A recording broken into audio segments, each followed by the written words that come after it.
Apakah benar apabila suami memakan penghasilan istri hukumnya haram? Bapak punya gaji, ibu punya gaji. Ibu punya gaji, bapak punya gaji. Sama-sama punya gaji. Bedanya apa? Dalam gaji bapak ada hak ibu, namanya nafkah. Dalam gaji ibu tak ada hak bapak. Setuju? Kuat mereka. Dalam gaji bapak sama-sama bergaji 5 juta. Bapak 5 juta, ibu 5 juta. Dalam gaji bapak itu ada hak ibu. 5 hak ibu. Pertama makan, kedua pakaian, ketiga tempat tinggal, keempat pendidikan, 5 perhatian. Hak ibu kewajiban bapak. Tapi ibu bisa bekerja karena izin bapak. Izinnya pun bukan karena keterpaksaan. Bang, aku kerja ya, kalau tidak awas bang. Tidak bisa juga. Oleh sebab itu ibu punya gaji, ibu punya warisan, ibu punya pendapatan, ibu punya kos-kosan, ibu punya mobil, ibu punya sudaku, ibu punya kocan, ibu punya angkot, ibu punya motor. Itu milik ibu. Kalau ibu meninggal 50% untuk bapak. Kalau ada anak 25%. Artinya ibu punya harta. Lalu kemudian ketika ibu mau bersedekah, ibu tidak minta izin ke bapak. Sebetulnya ibu tak perlu minta izin karena itu punya ibu. Tapi ibu sebagai orang yang beretika, bermoral, berakhlakul karimah, ibu ngomong, kulo nuwun, kata orang Jawa, bang, aku mau menyantuni anak yatim di sana. Jadi duit gajiku ini ku pakai. Bapak tinggal ngangguk aja. Gitu. Dan ibu tak boleh bertentang tenteng. Kau mau kemana? Aku mau menyantuni anak yatim di sana. So kau tanya, ini kan gaji aku. Nah, pertanyaannya, apakah haram bapak memakan hasil gaji ibu itu? Harta bapak berpindah kepada saya sebab apa? Jual beli. Sebab apa? Pinjam meminjam. Sebab apa? Sodakoh. Sebab apa? Infak. Sebab apa? Wakaf. Bisa duit ibu itu berpindah ke bapak, apa sebabnya? Akadnya itu apa? Sodakoh. Sodakoh dia. Udah nggak? Selesai itu udah. Bang, ini gajiku bang, ini duitku bang. Tapi kan aku tengok abang susah kali, ini ku kasih abang sodakoh. Biar jangan apa kali ya bang, ini ambil.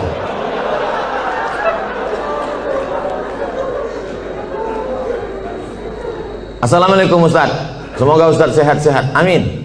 Mau tanya Ustaz, apa hukumnya orang tua yang tidak mengakikahkan anaknya? Apakah masih bisa apa hukumnya orang tua tak mengakikahkan anaknya? Kullu mauludin, setiap anak yang lahir rohinatun, tergadai. Jadi kalau mobil kita tergadai, STNK BPKB kita gadai kan, setelah ada duit kita tebus. Maka anak kita ini tergadai. Bagaimana cara menebusnya? Tulbahu anhu yawma sabi'ihi. Sembelihkan kambing hari ke-7. Yuhlaku, cukurkan rambutnya. Wa yusama, kasih nama. Nama yang baik-baik. Siapa nama anak kau? Alan Nuari. Kenapa itu kau kasih? Lahir di jalan bulan Januari.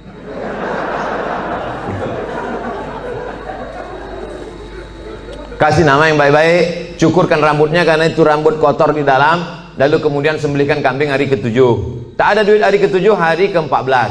Tak ada duit hari ke-14, hari ke-21. Lewat 21 tak usah tengok tanggal lagi. Setahun, 2 tahun, 3 tahun, 5 tahun, taman SD, taman SMP, taman SMA. Tapi kalau dia udah semester 2, hanya potong kambing aja. Tak usah potong rambut lagi. Tak pula diayun pakai marhaban.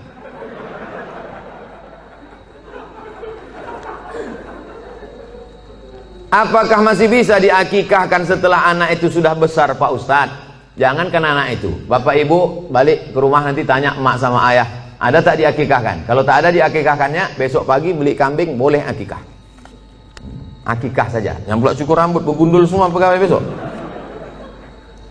Saya tulis dalam buku saya 37 masalah populer, di situ ada pembahasan akikah setelah dewasa. Tapi yang hamil sekarang punya anak, nanti hari ke-7 potongkan, bagus. Bolehkah zakat harta dan sedekah diberikan kepada adik kandung yang beda ibu status adik saya? Tidak boleh memberikan zakat kepada orang yang wajib dinafkahi. Bapak, Mama, ini 5 juta zakat abang sekaligus belanja kita bulan ini. Bapak wajib menafkahi ibu, maka bapak tak boleh berzakat kepada ibu. Tapi ibu boleh berzakat ke bapak. Itu bedanya. Ibu boleh berzakat. Bang, ku tengok abang udah agak-agak fakir miskin nih bang. Nah, jadi bang itu zakat.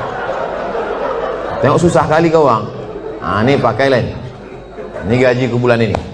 Ibu bergaji sebulan 10 juta. 1 juta 25.000, 2,5%. Jadi kalau 10 juta 250.000. Nah, ini zakatku bang 250, yang 750 ini sedekah. Adapun infak nanti ku tengok prestasi abang.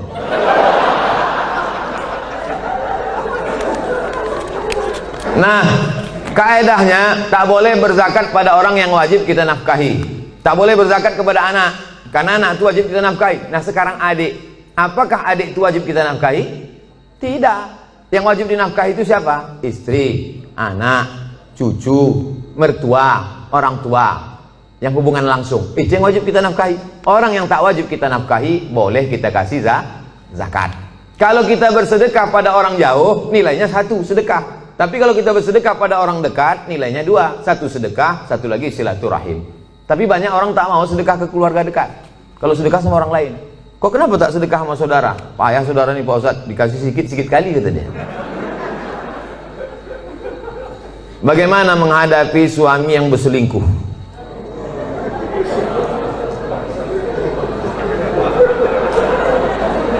Udahlah dikasih zakat, berselingkuh pula. Ilaha illallah.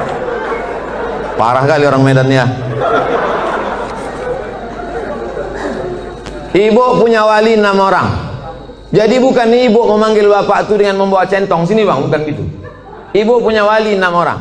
Pertama ayah, yang kedua atuk opung, yang kedua abang ayah, yang ketiga adik ayah, yang keempat abang. Yang pertama ayah, yang kedua datuk opung, yang ketiga abang, yang keempat adik laki-laki, yang kelima abang ayah, yang keenam adik ayah.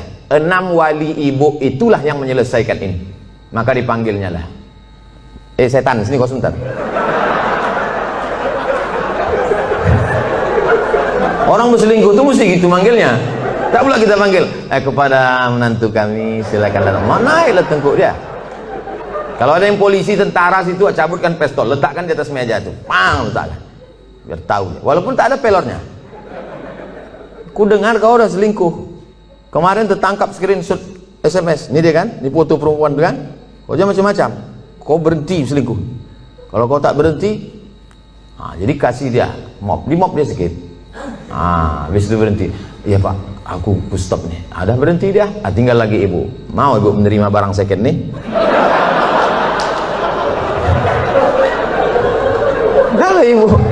Kata ibu, Pak Ustadz, aku ikhlas menerima dia Pak Ustadz, tak bisa aku berpindah ke lain hati Pak Ustadz, terimalah dia. Tapi jangan sampai mulut ibu berkata bisa, tapi hati ibu tidak. Itu bahaya, lain di mulut, lain di hati. Ada lagunya itu. Kalau ibu berkata bisa, katakanlah bisa. Tapi kalau katakan tidak, katakan tidak. Karena banyak perempuan berkata mulutnya bisa, tapi pas begitu jalan bersama terbayang dia selingkuhan siapa sih. Itu menjadi masalah. Hidup ini singkat bu. Hidup ini singkat. Jangan sampai gara-gara ini terpengaruh kepada sholat ibu, ibadah ibu, kerja ibu. Oleh sebab itu pikirkan baik-baik. Kalau bisa, bisa. Ambil waktu agak seminggu, 2 minggu, 3 kali Jumat, aku berpikir dulu. Gimana? Selesai? Apa pendapat pandangan Ustadz terhadap pandemik COVID-19 yang sekarang terjadi dan bagaimana menyikapinya? Itulah yang kuceramahkan sejam tadi.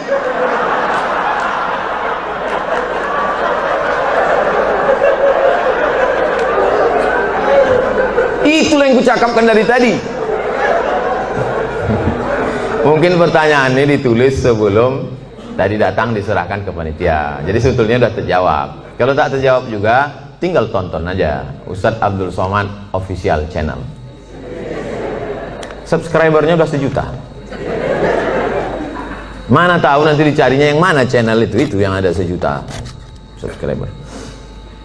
Jika kita mengetahui bahwa pasangan hidup kita telah mengikuti ajaran Syiah, apa yang harus kita lakukan? Apa hukumnya? Perbedaan kita dengan Syiah ini 5. Yang pertama, Syiah wajib mengimani imam 12. Sedangkan rukun iman kita 5. Antumina billah wa malaikatihi wa kutubihi wa rusulihi wa yaumil akhir wa biqadri khairihi wa syarrihi. Sedangkan dia ada rukun imannya lagi, beriman kepada imam yang ke 12 imam. Siapa yang tak percaya kepada imam 12 kafir. 2, mereka mencaci maki sahabat Nabi. Karena kata mereka setelah Nabi meninggal itu mestinya penggantinya Sayyidina Ali. Lalu kata mereka Abu Bakar dengan Umar itu merampas khilafah Ali, dan sahabat yang lain diam melihat kebatilan. Maka sahabat-sahabat Nabi itu kata mereka kafir. Yang ketiga, kata mereka ada Quran yang disebut dengan Mushaf Fatimah, tebalnya 3 kali lipat daripada Quran ada kamu sekarang. Kenapa buktinya musabaqah tilawatil Quran mereka pakai Quran yang ada sekarang?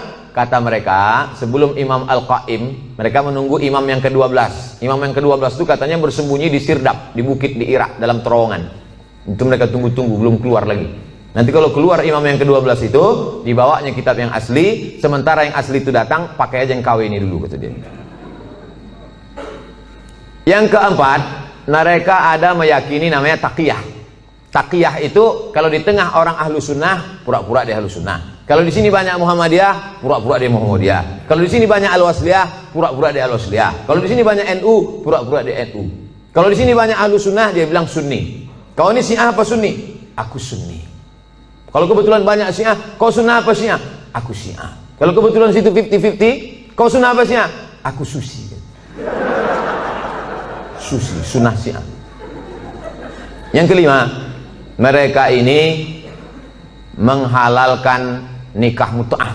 Nikah mut'ah itu bagian dari akidah, keyakinan. Mut'ah itu artinya enak, mut'ah itu artinya nikmat.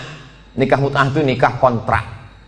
Jadi boleh nikah kontrak. Aku nikah mut'ah sama engkau dari jam 5 pagi sampai jam 5 sore dengan mahar 50.000 tunai, sah. Dalam Islam tak boleh nikah mut'ah. Oleh sebab itu inilah perbedaan, 5 perbedaan menurut Syekh Ali Jum'ah, ulama besar. Kita berpegang teguh dengan ahlus sunnah wal jamaah. Kalau ada suami ibu atau istri bapak yang ikut golongan ini, ajak dia balik, bawa dia ke ketua MUI, bawa dia ke dokter Ardiansah Sekum MUI, supaya diceramahi dia, dibalikkan kepada ahlus sunnah wal jamaah. Karena tak mungkin bisa bersama. Antara NU Muhammadiyah masih bisa, antara Al-Wasliyah dengan Muhammadiyah masih bisa, karena masih sama ahlus sunnah wal jamaah.